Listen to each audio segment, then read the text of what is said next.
welcome back to another episode of the DD Geopolitics podcast. I am once again joined by JM and Lydia, and today we are sitting with one of our favorites, Mark Sloboda, security analyst and senior lecturer, a U.S. Navy vet just like me, but he's a nuke and currently writing for Sputnik. Mark, how are you? Hi, Sarah, Lydia, just me. Thanks for having me. It's always an honor and a pleasure to be on Double D Geopolitics. Double D, I love that. Go ahead, JM. Yes, Diamond Dogs. For those who know, you know. I know. I know. Yes. And on, by the way, the subject of worlds changing, recently at the 24 August BRICS summit, some new members were admitted, 6 in fact. Argentina, Egypt, Ethiopia, Iran, Saudi Arabia, and the United Arab Emirates. This was quite unexpected because there's been talk about this, but it's never happened before. But it happened here. Mark, what do you make of this? Yeah, so this was a surprise. I had no indication, and I read no one in the global media really that was under the impression that countries were going to be brought into BRICS so quickly, under a unanimous mechanism. I thought, I knowing that there was 20 some, nearly 23, 24 countries that had formally applied to BRICS, and another 20 more that were knocking on the door and expressing interest. I thought the BRICS summit would end with basically a pathway, a framework for expansion laid out by the 5 existing members, because it hadn't existed up until this point, and that the discussions of exactly then which countries to admit, once the framework and the requirements were laid out. But lo and behold, they did the framework and the requirements, and they admitted these 6 new members, all in one fell swoop, with promises that the next round of expansion would see another 10 members join. There's no clear that will necessarily be next year, but obviously it is already in the framework. And I think it's very interesting. We don't know, of course, what the internal discussions were, being a fly on the wall. But obviously, there are a wide range of sometimes competing interests among the BRICS member. I mean, particularly between, say India and China. I think everyone is well aware that there are some disagreements and geopolitical tensions there, and not just over a uninhabitable plateau at the top of the world. But they came to this agreement. Obviously, it must have been agreed on beforehand and was not leaked. And it's also very interesting to take a look at the countries that were admitted. Now, Saudi Arabia and the United Arab Emirates, first end. These are what the U.S. will certainly consider partial defectees from their camp. I mean, that it's that blatant. Now, it doesn't mean a complete rupture between Saudi U.S. relations and or anything like that, but it's quite clear that Saudi Arabia is exerting its sovereignty for the first time, perhaps in its existence, from U.S. hegemony, and it is looking for options. It is looking for foreign policy options, and I think there are a couple of reasons for that. And first of all, you cannot underestimate the amount of personal animosity between Mohammed bin Salman and Joe Biden. And you just can't underestimate that. There is an incredible amount of personal hostility there. Secondly, I think that the experience that Mohammed bin Salman has had as the brat prince of Saudi Arabia, this about face when he first came to power and was lashing out militarily, at countries around the region, Libya and Syria, in line with U.S. foreign policy interests. And I think to a large extent, he feels like he was thrown under the bus. And then he saw the example of Russia intervening to protect their ally, their one firm ally in the Middle East, in open defiance of the US. I think that really impressed them, that type of loyalty. Not that they love the Assad regime, not that they love it now, but that type of decisive will to power and loyalty.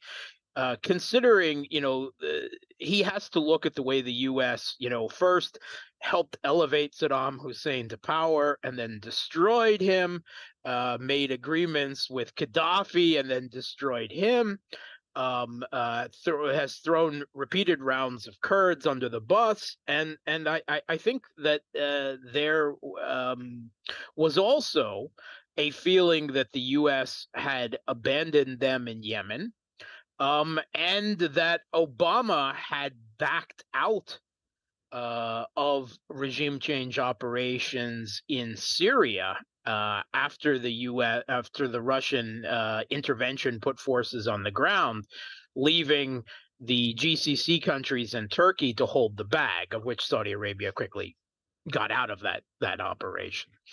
So I think he feels that he can't trust the U.S. geopolitically and militarily. And then, perhaps most decisively, is he saw Saudi, not just Mohammed bin Salman at this point, but the Saudi foreign policy elite, the elite of the monarchy. They saw how the U.S. weaponized its control of the global financial and economic architecture to go after Russia in an existential economic war side of way, seizing its assets, trying to destroy the ruble, trying to cut the perhaps the world's biggest global commodity exporter out of the global markets, and to cut it off from the institutions of global finance, of which SWIFT is, the most obvious, but certainly isn't the only one. And there was I think a come to God moment, come to Allah, where Saudi Arabia said that could be us in the near future. And that scared them. So they have definitely made I think now, an irrevocable choice not to split completely from the U.S., because they are still, very embedded with them in terms of military supplies and the like, but they're looking for foreign policy options, and BRICS and an associative status with the Shanghai Cooperation Organization is the most obvious steps on that path. And the United Arab Emirates, very similar. Perhaps financially even more important in that regard, likewise. And if Saudi Arabia and the United Arab Emirates come knocking on your door and say, hey, we're half stepping out of the U.S. camp, can we come in? You don't say no to that, right? There's too much economic and power there, and geopolitical import reflecting in those two countries. If we take a look at Ethiopia, I mean, you would take that. I think that was the biggest surprise on the list. If anything, I probably expected to see Indonesia there. Although I've heard that they're on the short list for the next round of expansion, simply because of their size and for another Pacific representation. But Ethiopia gives another voice to Africa alongside Egypt. And Egypt, we know, was pushed very hard by Russia because Russia and Egypt have very good relations right now, since this current regime in Egypt gained power. I think that Russia is having a return to Nasser moment where they're flirting with Egypt as another pivot point, at least half out of the U.S. camp. Obviously, relations with the U.S. and Egypt have been somewhat strained in recent years, since the U.S. basically, if they didn't actually push him, then at least stood out of the way and let Mubarak fall without any attempt to save him. So Ethiopia is more than likely a consolation to South Africa to give Africa more representation, and in that characteristic, it is not a bad choice. And I was listening to your interview with Alexander Gelyevich last week, an old associate of mine from Moscow State University. We worked together for a couple of years. And I full-heartedly agree that Ethiopia is an interesting choice in, shall we say, the geosymbolic significance that Ethiopia is one of those countries, the one, country perhaps in Africa that didn't completely succumb to Western colonialism and has an interesting historical symbolism in that regard.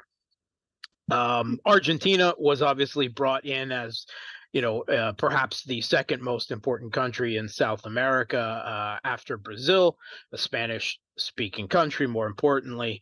And it gives South America, Latin America, another voice at, what is essentially the kernel of a multipolar world order at the table. Now, the problem with Argentina is it's got problematic politics, and we may see an a pro-Western political power take residence there very soon. That one is problematic, but it's not scarcely the only country in that regard. Brazil had a pro-American president, in office just recently, although perhaps he was less overtly pro-American geopolitically than he could have been, than many of us were fearing. That is an interesting spread. Iran is, also kind of a no-brainer. Was pushed very hard by Russia, important economically, important civilizationally, and also has been made a, shall we say, a pariah state by the West, and also cut off from the global economy there. So very interesting to have, shall we say, the beating heart of Shia and Sunni Islam both in BRICS at the same time. There's a lot of questions about, where does BRICS go from here? How does it become more than just a talking shop? And I think its future lies in the probably less than geopolitically sexy notion of financial multipolarity. For a lot of us who think, philosophically about geopolitics or militarily, economics is sometimes, a back row concern. It shouldn't be, but that is often the case. But if there's anything that binds the countries of the world together, right, and has, historically, even before the current system of global connections, it's trade. And there were global trade networks before Bretton Woods. I know it's sometimes hard to believe that, but there were. And I think in many ways, I've heard people describe, the development of BRICS, the BRICS New Development Bank, and the mechanisms that they are slowly but surely starting to build, not as a alternative Bretton Woods, I think, as I've heard some suggest, but as an unraveling of Bretton Woods. What they're promoting at the moment, there is aspiration to have an alternative BRICS currency, perhaps a basket currency, as an alternative global reserve currency to the US dollar. But that is a very significant undertaking, and it's not something that can be done, say, as quickly as inviting 6 in new members. But what they're pushing right now as an interim measure while they start conceiving of how to go about that, is encouraging the trade among BRICS members and other countries in each other's currencies to at least get out of the dollar as much as possible in that regard. And finally, the BRICS New Development Bank, which I think many have posited correctly as an alternative to the World Bank and the IMF, in current member currencies instead of just the dollar. And I'm sure that process will continue. And I think Russia and Iran have shown an excellent example to the rest of BRICS how countries can survive even when under intense economic war by the West, and even thrive, at least in relative terms. So I think it's very significant to watch where BRICS goes from there. Not just in terms of how it integrates these new members, and it won't always be an easy path. These countries will have very different interests, and not every country within BRICS is actively seeking shall we say, a confrontational break with the West.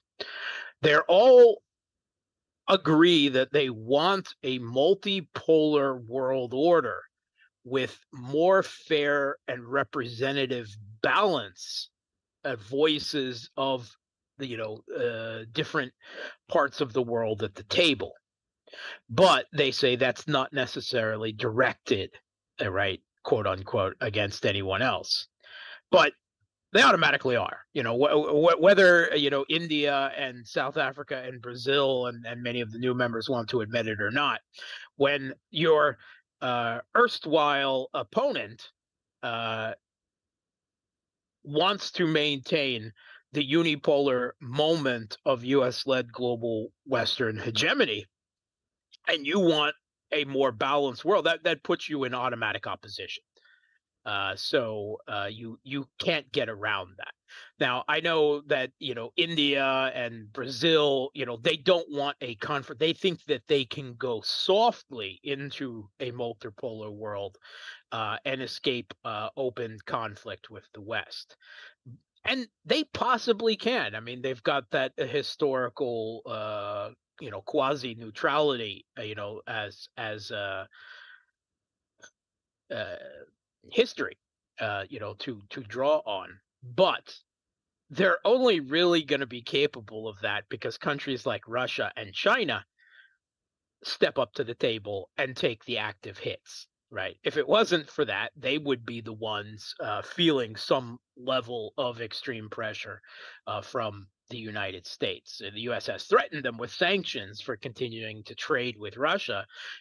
Being a hegemon, that's what hegemons do. They threaten, the stick, however ineffectively they often wield it. And India just continues flirting with them, flirting with BRICS, and thinking that it can go softly. But the only reason it's able to do that is because the U.S. doesn't risk putting more pressure on India to knuckle under to its hegemonic designs, is because it's too important of a pivot state. So it's playing on its geopolitical importance in that regard. And Brazil does much the same thing, perhaps in an even more precarious position, being located in, the U.S.'s hemisphere, as they still often refer to it, in lines of Manifest Destiny. So it's not always going to be easy for the new members, I think, to achieve that unanimous consensus. Something that the EU has recently had problems with, thanks to Hungary. It should be noted. The expansion of the Shanghai Cooperation Organization, for instance, to include both India and Pakistan, that can be troublesome. And it often prevents you from having a more focused decision-making process and interest. But there is, I guess, the idea that having everyone at the table is better than not having them, even if the table is a little bit more raucous and undivided, is better than not having them at the table at all. And I think it's also very significant. One, obviously, Putin was not at the BRICS summit. And however much the West may try to frame it that way, it was obviously not a success story of isolation of Russia, because Russia was still represented there. Lavrov was there. The expansion went forward. Russia's interests were represented. Putin spoke via video conference, but it was perhaps a little bit of a successful slight and humiliation of Putin himself with these, frankly, bullshit International Criminal Court charges from another captive UN institution. They achieved that. I think the other significant is that Macron came begging to be invited and was resoundingly refused, which, however much that BRICS may represent itself as not being an anti-Western organization, I don't think there's really much of a clear message to that. The door is closed. Come back to us when you're ready to treat with all of our members civilly. Well, let's talk about that. Let's talk about Macron and Africa lately, because is there any commonality between the two of them? Because increasingly, I'm finding it hard to find. Well, right on the heels of the BRICS not invitation, not even a de-invitation, just flat out rejection. We're watching France lose its grip on Africa and Francophile Africa, Francafrique. But now we've seen Burkina Faso, Niger, and now Gabon changing their governments pretty much overnight, with Burkina Faso and Niger at least outright rejecting French presence in their countries. What are your thoughts on the goings on in Africa? We now have a North African, an East African, and a South African member in BRICS. So looking in West Africa, I would think that region should be looked at next for additions into Africa. Did you say Francafriques? Because that's Francafrique. I understand. I hope our audience understands too. But if they don't, then that one might work for them as well. So yeah, I mean, this is extremely interesting, and I think, first of all, it builds on, shall we say, revolutionary movements in Burkina Faso and Mali that are perhaps the giants, not really giants, of course, but at least aspirational giants who have already carved this path. And it's very interesting. I did a piece on my own YouTube channel, The Real Politic, about a half a year ago, about this phenomenon of that is occurring across Africa, but in countries like Burkina Faso and Mali and Central African Republic, in particular, where protesters and sometimes political parties are waving the Russian flag. And this is something that has been addressed in the Western media with kind of like horror, right? Outrage.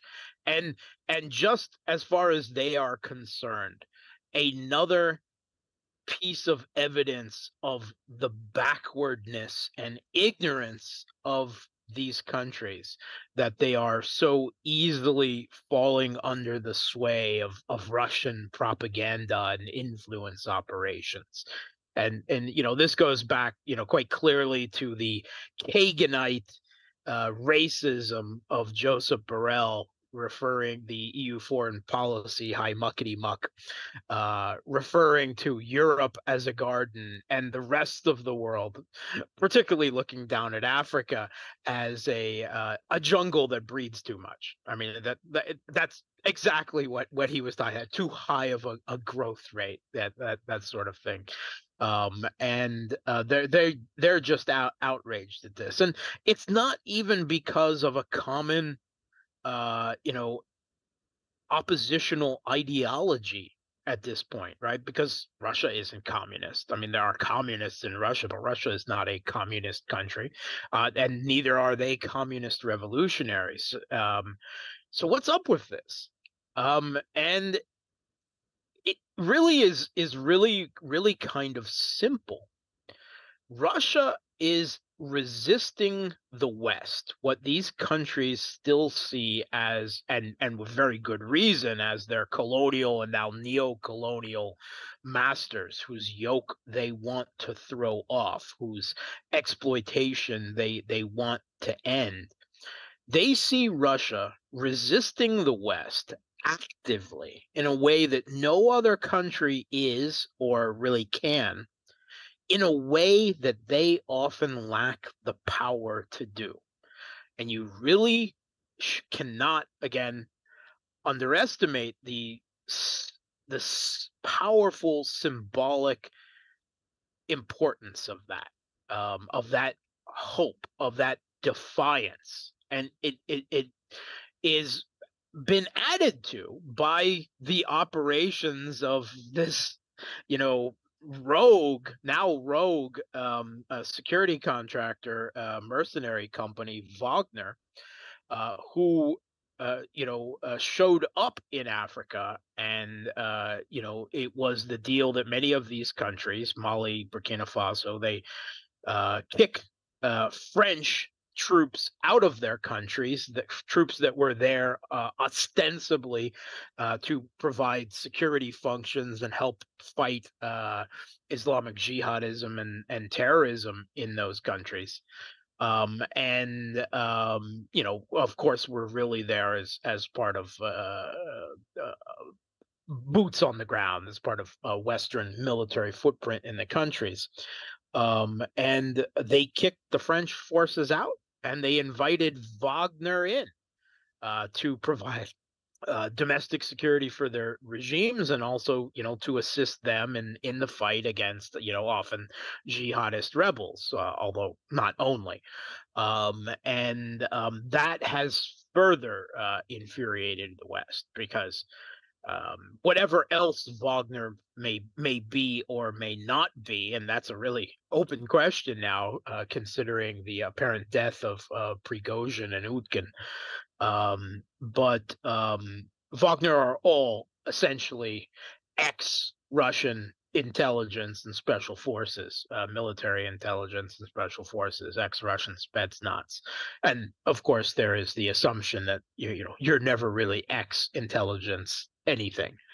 So this has been tremendously successful. Now, with it having spread to Niger, and Niger, at least not visibly as yet reaching out to Russia and Wagner, but certainly the idea that connections have been made, at least under the table. And now Gabon quickly following suit. Um, France, is watching, this neo-colonial influence empire that they have, resurrected in Africa over the last few decades. The idea that they never really left, um, very quickly falling out of their grasp. And also, there is a fear in France um, that was, I think, brought to the fore by the visit of the U.S.'s chief ogre and leg breaker, Victoria Nuland, to Niger. I've heard her referred to in RT Press as um, regime change Karen, which I just simply loved. That really, um, really, I can't. She didn't even bring any cookies this time, I Yeah, was yeah. told. Well, the cookies are the threat. I mean, that was there. Don't you even look at Wagner, or I'll bring out the cookies and the regime change on you. And in Niger, France has a military base with some 1,500 troops, but also, unbeknownst, I'm sure, to most Americans out there, the U.S. also has military bases in Niger, and a very interesting number, 1,001 troops in Niger. I'm my esoteric aesthetics are very interested in that particular number, but a very, very substantial drone base, perhaps the U.S.'s largest drone base in Africa. The most developed is there as well. And I think France is afraid that the new junta in Niger was basically told, look it, if you don't invite the Russians in, we'll kind of de facto let you exist as long as you don't mess with our military base. You can do whatever you want to the French, right? But we stay there, and I think the France are afraid that the U.S. Will throw them under the table in that regard, and we'll have to see moving forward. I think many are surprised that Nigeria hasn't already invaded on behalf, under the rubric of ECOWAS, the Economic Community of West African States. Um, hasn't already invaded, but there seems to be some domestic political opposition. And there's a great show of support from neighbors, not only Mali and Burkina Faso, but also Guinea and Algeria. And really, it was just in the days after this, after the overthrow of the corrupt French-backed president of Niger, that the defense minister of Algeria flew to Moscow and had consultations with the defense minister of Russia, Sergei Shoigu. So I thought that was very interesting. And we have since seen Algeria refuse France use of its airspace for military operations in Niger, which would be extremely limiting to them. So it is really an open question, yet whether we will see open military conflict between, shall we say, the new revolutionary states of Africa, particularly West Africa, and those that are still loyal to their neo-colonial masters, Nigeria and Ivory Coast, at least among them, possibly some others. But Nigeria is the big population, economic, and military welterweight in that part of Africa. There's really nothing else to compare to them there. So it would be, at least on paper, fairly lopsided. But Nigeria has, its own problems with its own jihadist rebels. And I think that many people would find, particularly if they don't have French air power to support them, that they would have a much more difficult time with an invasion and occupation of Niger than it's generally given credit for, when considering their comparative economic and military sizes, particularly if Mali and Burkina Faso and other countries there get involved and well. But this very well could become not only an inter-African conflict, but of course, the geopolitical importance of the U.S. and France trying to maintain their neo-colonial importance there, a new axis of active geopolitical confrontation. And China, of course, is also extremely behind the scenes powerful in terms of economics and politics in Africa as well. And I don't think that they would appreciate or let stand an open move towards military destabilization of West Africa by the United States. So there's a lot of rooms for this to blow up as not Ukraine, but the next quote unquote Ukraine, as we've really already entered what you could call World War III, right? The geopolitical confrontation between the West and the rest, led to some degree by Russia and China. It's not a Cold War, right? Let's be.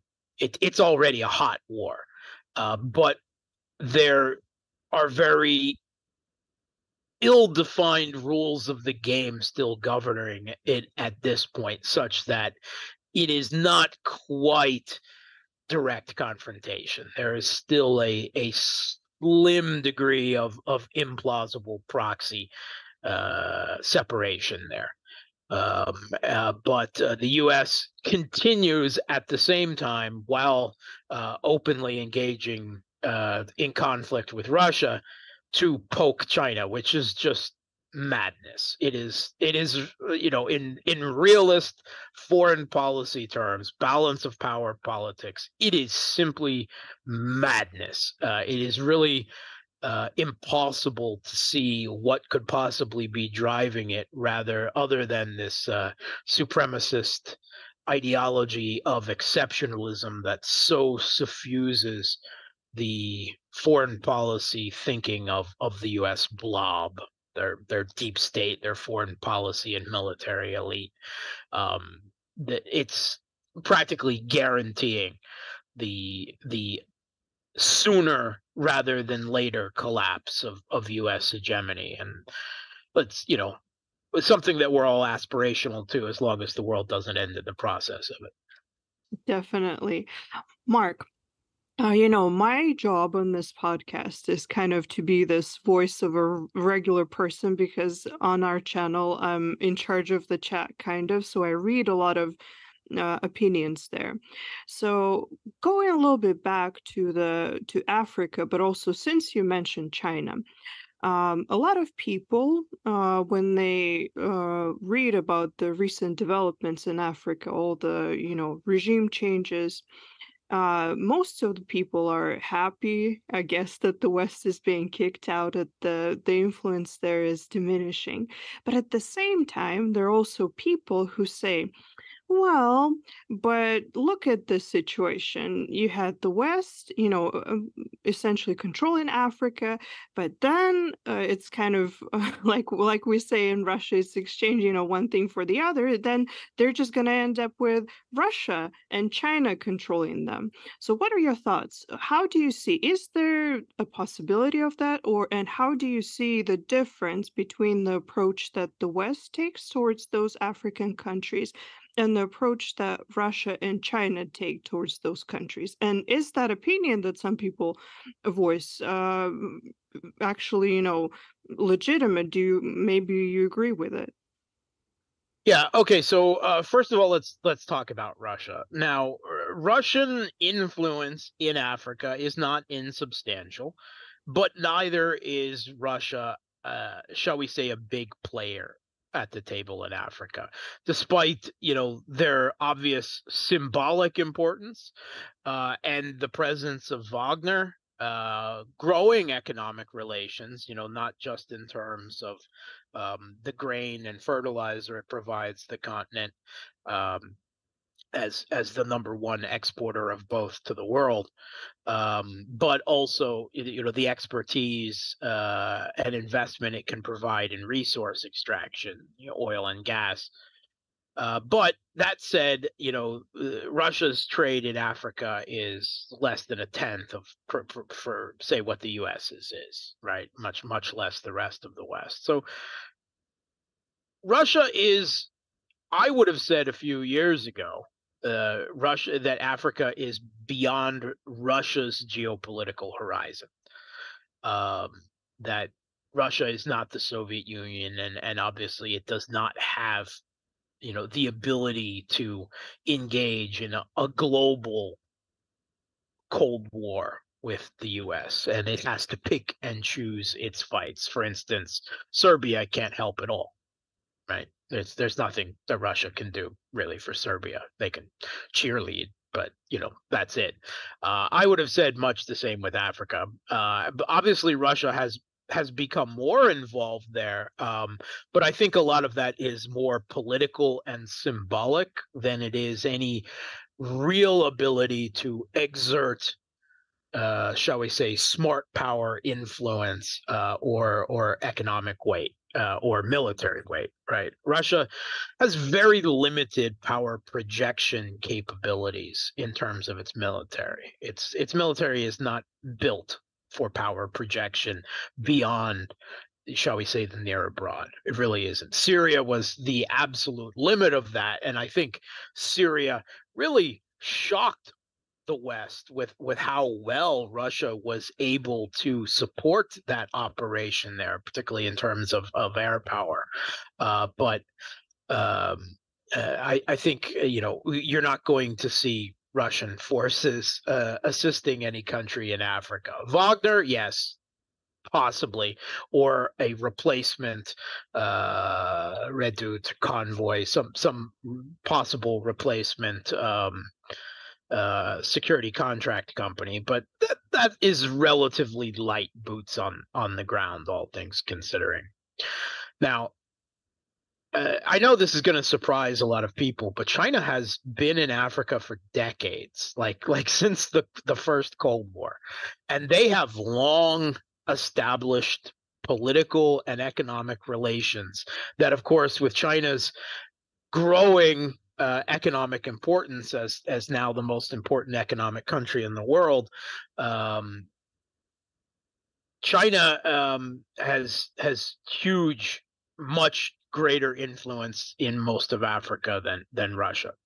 And growingly, of course, it's pushing the U.S. out, and it's quite obvious, I think, about the nature of those two influences, how the U.S. and China compete in Africa. China competes with investment. They want resources from Africa, and they do fair business and will build all the infrastructure needed to help make you a stable state, and help us get those resources on top of it, right? China builds infrastructure wherever they go, and on much better economic, financial terms than the Washington consensus, quote unquote, ever had for Africa. However much Western propaganda likes to talk about the Chinese debt trap, that's just pure projection. That's the way they do business, and African countries know it. The U.S., on the other hand, their influence in Africa is all around their military presence there, and they even have a global empire military command there, AFRICOM, right? That's AFRICOM is the U.S. military command for their Africa, right? The U.S. is the only country in the world that has that range of power projection and hundreds, realistically, over 1,000 military base empire throughout the world. And despite that, we see Western influence waning because that military might really can only very crudely be used, and it can destroy and it can threaten, but it can't build. They can't build anything, and increasingly they can't invest either. And that's why we see so many African countries turn to China. African countries don't fear having Western hegemony replaced with Chinese hegemony because China has been there for decades already, and they know that's not how the Chinese do business. The Chinese want to do business, the period. They have no interest and have never made any attempts to force political or social changes in African countries the way the US led West always does. Why? Because they have no interest in hegemony. There is zero history of it whatsoever. Whatever government you have in that particular place, China wants to do business with it, whether they personally think, well, we think a lot of that government. They don't think in those terms. They don't try to change. They will stabilize what is there to the best of their ability to help pursue their interests there, but they will not force political or social change the way the West does. And that is part of the definition of hegemony. So I would say that anyone, shall we say, I really doubt that there's any lay people out there listening to Double D Geopolitics, to be perfectly honest. Well, But that's a really nice compliment, but you'd be surprised. Yeah, okay. I think that the listeners out there are smart enough to know that China just doesn't do hegemony in that way. I mean, you can talk about soft power influence, but that is not the same thing as demanding political and social changes to countries the way the U.S. does. The African countries realize it, and I hope that I trust actually that at least your listeners out there and my listeners hopefully as well understand that. I do want to talk a little bit about cultural hegemony because you mentioned that, and I was talking about that last night. And we have been trying to tell people why, because they see these Russian flags and African rallies and protests, and they say, "Oh, they're just trading one colonizer for another." And I think that people in the West don't understand that Russia and China kind of suck at soft power and cultural hegemony, and they never seem to really try to push that on other people anyway. I mean, they have multiple ethnicities within their own borders that they celebrate their cultural differences. But I always think that's a funny notion that they're trading one colonizer for the other, trading the United States for China or Russia, as if those two things are completely alike. Okay, so again, China has no troops in Africa, and Russia has at best a security contract company that tried to arguably mutiny against or overthrow the Russian government. So I mean, there's questionable in that regard. There again, there is no evidence that, unlike the West, that China or Russia has sought to enforce or to push political or social change on African countries. Russia, even if they wanted to, which they don't, Russia lacks the capability to, right? Russia lacks the economic size, the military power projection to engage, and China has no interest in power projection in Africa. It's entirely focused on the coming war that the U.S. will wage on them over Taiwan and the Pacific. They're very laser focused on that and have no interest in any other regard. And China and Russia they don't have directed soft power in Africa to any real extent. And you're right, Russia sucks at soft power. Russia has proved, if there's one thing that the last, decade in Ukraine has proved, is that Russia can't even properly exert soft power in Ukraine, a country that has the same church, or at least did, and until the new regime is trying to uproot it, root and branch, with the majority of the country speaking the same language, coming from at least a related ethnicity and history and culture. Russia can't even do directed soft power there. When they see people in Africa raise Russian flags, I mean, I know there are people in the West that will automatically assume that that's due to FSB agents on the ground, or something along those regards. If only, right? If only that were the case. I'm sorry. This is Africans simply latching on to a symbol of resistance, and Africa saying, "Oh, really? I mean, seriously? Okay, all right, yeah, go with that," right?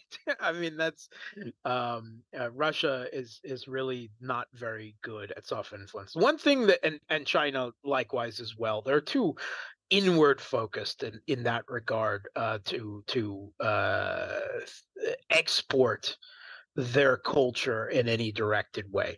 What Russia and China have in Africa, however, is much more efficient and powerful diplomatic power.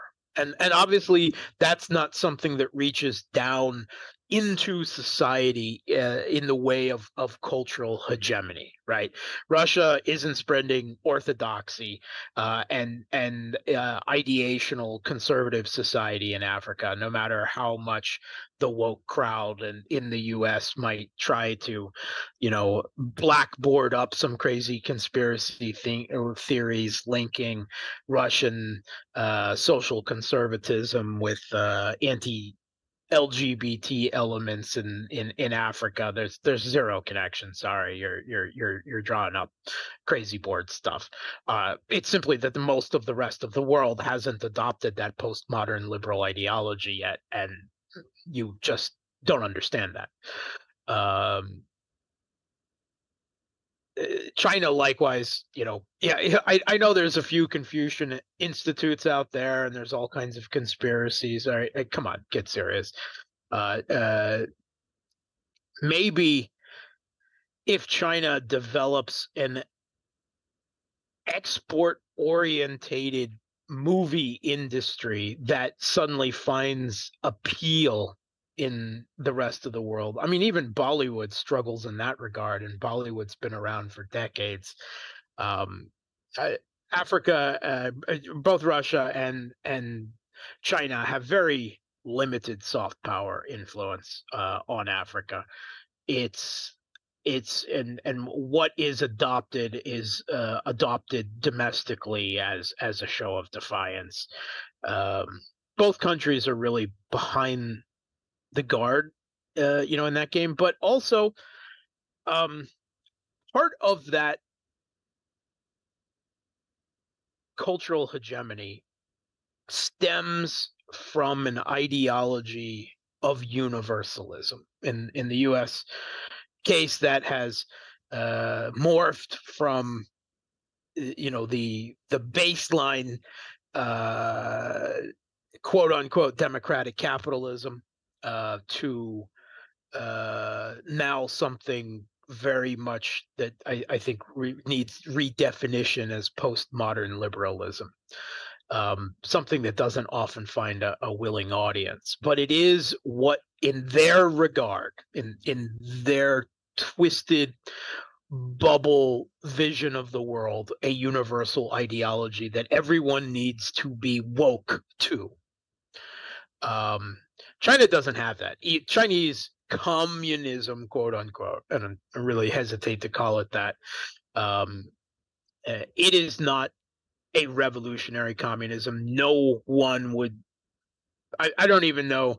I mean, maybe the most crazy Republican, Bible thumpers in the U.S. might accuse China of trying to export revolutionary communism around the world, but they're completely barking up the wrong tree, right?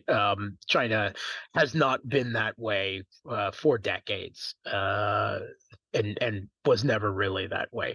Neither Russia nor China have universal ideologies or societies to export, which makes them by definition very bad at cultural hegemony. You can only really have cultural hegemonic power, directed cultural hegemonic power, if you've got a universalism to push. And neither China nor Russia do, which is, I think, at least part of the reason why they're always well behind that soft power game compared to the US.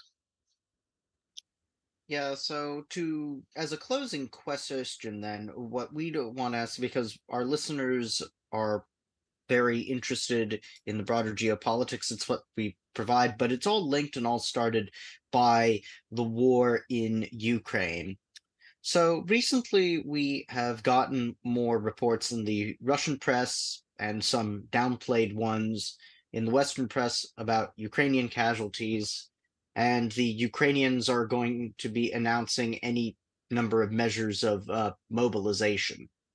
To that end, what is a realistic prospect of how long Ukraine, as Ukraine, provided there's no direct NATO intervention, can keep this going? I'm sure that most of your listeners want me to tell you that the collapse of the regime in the Kiev, or some type of peace settlement, some type of grand redrawing of Europe, a la Stalin and the West, World War II is underway. No. I think that Ukraine, and I it's not Ukraine, right? I mean, I hate referring to it as Ukraine. I hate people who do. No, full disclosure, my wife is Crimean. We have family, in Simferopol and all over East Ukraine, Donbass, Kharkov, and Odessa. And people often willfully forget that there are Ukrainians on both sides of this conflict. In fact, Ukrainians have been fighting this conflict for the last decade, the civil conflict, and Russia only far, far too late, and even by Putin's admission, intervened and joined the fray, if you will. And even if those Ukrainians, those, shall we say, East Ukrainians, not totally that, but that's a good generalization, identified now as Russians, or to some degree identified before, there is still very much a big civil conflict. So this is the US-backed Kiev Butch regime, and I have always referred to it as such, and will never lend it any legitimacy to speak on behalf of all Ukrainians, because it never has had that legitimacy. Sham quote unquote elections by a push, not just literally at the barrel of a gun, but under shelling of Grad and neo-Nazi Azov jackboot, with millions disenfranchised, political parties lustrated and now outright completely banned all political opposition, harassed and now openly banned all critical media, whatever. I mean, that's nothing democratic there, however much the US might try to present it that way. Whatever Zelensky may have been or not been or thought when he became president, he is now the leader of a Banderite regime, and that is what it is. I think it can continue on for years, perhaps decades, and I'm not the only one who has said so. Medvedev has suggested that it could last that long as well. When this started a year and a half ago when Russia intervened, and something I was like, well, better late than never. And it needed to be done, but I had no rose-tinted glasses. I was simultaneously on shows with people saying, oh, this is all going to be over in a couple of months and Russia's going to crush. And at the time I said, this is going to be a forever war. That Ukraine, a la Humpty Dumpty, once this fragile divide in Ukrainian national identity consumption was exposed and broken, right? This division between West and East Ukraine, right? Which is really about what Ukraine is and what it means to be a Ukrainian. You can't put that back together again. You can't. It's worse than Ireland, I would say, in many regards. And maybe some countries in the Balkans have similar ethno-political divisions to compare it to. But I think that the Western, after this counteroffensive it's an offensive, okay, military terminology, is over and failed. Does that mean that Russia is suddenly simply going to sweep the board and take Kiev? No. I mean, if there's two lessons learned from the very fierce conflict that has raged there for the last year and a half, two big truisms. One is that surprise is impossible. All right, certainly at the operational and strategic level, with satellites and drone technology and humans and SIGINT, right? Surprise is impossible, and even at the tactical, it's very, very hard. So you always know when and where the opponent is coming, more or less, at least in any strategically significant way. The other thing is that offense is hard. Offense is costly. And defending in urban areas or heavily fortified defenses nullifies so many advantages, even of Russia's far superior fires, air power, electronic warfare, everything, right? It makes offense very, very hard and costly. I think that Western support for the Kiev regime, military support, will diminish, not even necessarily because of a lack of political will, which I do not believe, that certainly not in the US deep state, which really runs the government. I don't care. I mean, you can talk your political theater and what if Trump wins the election or some other nonsense like that. US presidents don't make US foreign policy. And if Trump's last presidency should have made that perfectly clear to you. I don't know why you don't continue getting the message, but the American people don't decide US foreign policy. Whatever your American political theater, presents itself as. That bipartisan consensus in pursuit of US hegemony is not going anywhere. But the Western military industrial capacity to supply Ukraine is going to really drop for at least a year or two. And I haven't seen the concerted political will backed up with money to really start the long-term contracts that will be necessary to push the military-industrial complex towards a significant ramp-up of production of crucial things like artillery shells that the U.S. would need to overmatch Russia's military-industrial production in the long term, but it's still possible.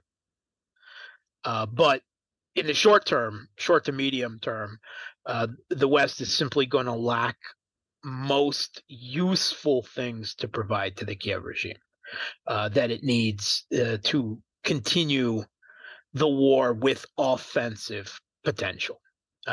We've already seen them run out of 155 millimeter shells and switch to cluster munitions and 155 millimeter artillery shell jackets just so they can throw something. So they can keep shelling something in what is an attrition war fought largely with artillery. Yes, lots of other things too, but that's still the basic character of the conflict. So it's going to be limited capacity. F-16s is again, it's more political than it won't have, even if there's 60 or 120%, it's only going to raise the costs for Russia. It's not going to change the overall momentum of the conflict. But to take cities like Odessa, Kharkov, Dnipropetrovsk, this will require much greater mobilization by Russia. And Putin has actually spoken to that before. They'll have to mobilize, despite the high volunteer rate, of people signing up for professional contracts, you'll still have to mobilize another 600,000 to 1 million people in order to take cities like that. And that's not even talking West Ukraine. The people in West Ukraine, they hate Russians. That is the principal feature of their national identity conception, with a visceral, historical, and cultural hatred that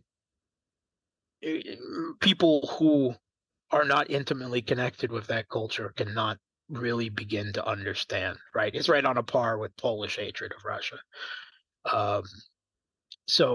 I believe that Ukraine, the Kiev regime, can continue this conflict for many years, albeit at a lower level with less offensive potential. But even going simply on the defensive, they can hold out for an extremely long period of time where they attempt to use dirty tricks and long range, what amount to terror attacks with drones and other things, in order to try to sap political will in Russia, which, they're not having a great deal of success in so far, but give them time. I mean, I'm sorry, if this conflict continues for another year or two, which I believe it inevitably will, the Crimean Bridge will be destroyed, right? No matter how many times, how effective Russian air defense and electronic warfare is, and it has been astonishingly effective. I think what the West must find frighteningly effective. You can always figure out a way to get one or two or something through, even if it's something like a better designed truck bomb like the first one. And that has become such a symbolic target for them that I'm afraid that its life expectancy is, it's on borrowed time. And similar type of attacks, right? Aiming at skyscrapers in Moscow City simply to create a 9/11 type visual as an attempt to, shock and sap the political will of the Russian people. Ultimately, I don't think it will be effective, but that is what their goal will be. That's what they're engaged in. Because of their inability to win offensive battle, on the battlefield. But I do not see this regime and the people backing it, and it has firm control of the country. Whatever problems with manpower, that's press gangs roaming the country, it still has another 2 to 3 million men of military age that can be drawn on. And they're talking about getting the West to export military age men back from Europe to Ukraine. And, how many polls will we see put on Ukrainian caps? I think we've already seen significant numbers of those. Manpower wise, they can continue this, and even with, say, half of the military and economic support that the West has given them over in the last year and a half, they can continue this defensively for a long time. And I'm not sure Russia is capable of the mobilization and the costs that would be necessary to occupy, say, West Ukraine. I don't think that is realistic. I think it would be a nightmare to occupy that part of the country. It would be a guerrilla war, which, doesn't would be very hard for most modern people to understand. And I don't mean to be black pilling here. I believe Russia is winning this conflict, but I think we have to be realistic. The Kiev regime is not going to sign surrender papers, right? Besides, having passed laws, to that regard. If they did, it wouldn't mean anything. I mean, anything that they did sign, it wouldn't be fit to wipe your ass with. I mean, let's be perfectly honest. After how many agreements, from the February 21st agreement, 2 rounds of the Minsk Accords, everything else has been broken. And the same thing with the West. This conflict doesn't end with some grand new division of Ukraine or Europe.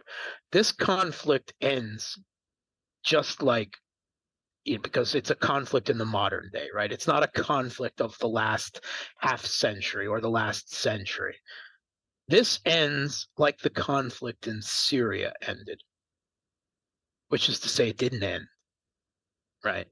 U.S. still occupies East Syria. Turkey still occupies North Syria. The Syrian government, with Russian and Iranian support, controls the core of the country, but will never have the resources to put the country back together because, the U.S. is sitting on their wheat and their oil, and they don't dare start a direct conflict with the U.S. or see Damascus bombed into the Stone Age. This is what the future of Ukraine looks like. Perhaps ceasefires, things that may end the conflict for a few months, 6 months, a year even. But Ukraine is going to be a permanent, it's never going to be able to be put back together. And it will be a permanent bleeding wound of destabilization and instability for both Russia and Europe going forward for years, if not longer. That's an even bleaker outlook for Ukraine than the professor gave us. My God. I think I asked the professor, what's the I saw. I think I heard him say that Ukraine won't exist. Well, Ukraine won't exist as one entity. I agree with that regard. There will be a partition of Ukraine. That partition will be informal at best and will shuffle around and become, if anything, domestically even worse than it is now. It's really a pity because there was nothing wrong with an independent, neutral Ukraine, the neutrality that was written into their constitution up until the U.S.-backed Maidan Putsch in 2014, which then changed that to draw Ukraine, the idea of permanently geopolitically flipping it into the Western camp. But Ukraine's unity was dependent on an internal and external balance of national identity conception and geopolitical aspirations, largely on east-west lines. And once that balance was broken, you just can't put it back together again. I'm sorry. I mean, I did a if you're familiar with Model UN, in the last decade, there has decade plus now, I guess, security conferences that are, rather than have evolved alongside and off of Model UN, where people play delegates of a country's national security council, and then different rooms representing different countries' national security councils deal with an issue provided by a framework run group who are running the crisis scenario, as it's called. And I was a participant in crisis scenarios when I was doing my postgraduate work at the LSE in London back 2009, 2010, those years there. And I eventually ran one in 2010. And my scenario was a civil war in Ukraine, with the US and Russia entering on both sides, largely along east-west lines. And I think that anyone who was seriously looking at Ukraine and what was happening in the country for the last couple of decades knows that this was perhaps inevitable at some point, all things considered. There were actually science fiction conventions in Ukraine dedicated to the future civil war in Ukraine, because it's an actual period of literature in Ukraine, or it was, back around 2010. In fact, Yatsenyuk went to one of those conferences, which is blackly ironic, all things considered. But yeah, so yes, I have a very unfortunately tragic vision of the future for Ukraine, or parts of the former Ukraine, or Ukraine rump state, or whatever, Banderistan, as I like to call what has evolved out of West Ukraine, and subsumed most of the country since. It may be beaten back, but if 50 years of the Soviet Union couldn't beat the Banderism out of West Ukraine, I seriously doubt that a much softer Putin is going to be able to do it.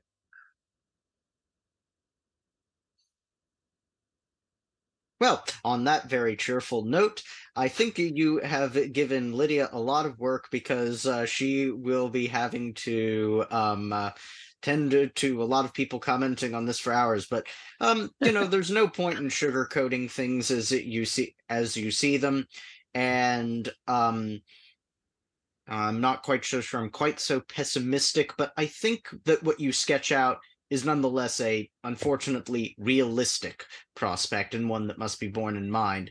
We're coming up, though, on the 90-minute mark. We do have to close this out, but thank you so much for your insights. I know that I've learned something. I know our listeners will learn something, and they'll enjoy this very much. Mark, thank you again. Thanks for having me, guys. Always Don't an honor forget- and a pleasure. Check out Mark on The Real Politic.